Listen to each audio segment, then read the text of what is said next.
We seen some of the similar things growing up. I grew up around people dealing drugs and violence and crime. So I have a unique perspective. I've been in Macon back and forth since about 2015, and I also served as a law enforcement officer prior to my current position in Macon.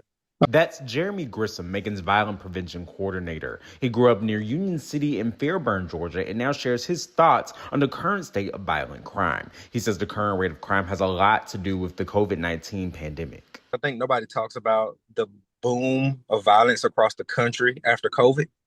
Nobody really talks about that because they don't have an understanding. According to the Council on Criminal Justice, homicide increased by 30% from 2019 to 2020, the largest single year increase since 1960.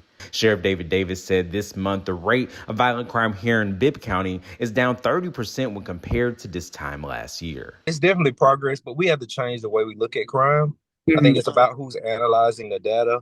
They're just bad actors in the world. And you can't, if there was a police officer at every scene before it happened, there's still a 50% chance that it'll take place. Macon Violence Prevention stepping in to address the issues that violent crime is known to stem from. One way this is done is by financially supporting community organizations with those same goals. He notes poverty and the ongoing need to engage with young people as focal areas. So exposure, paying attention to them.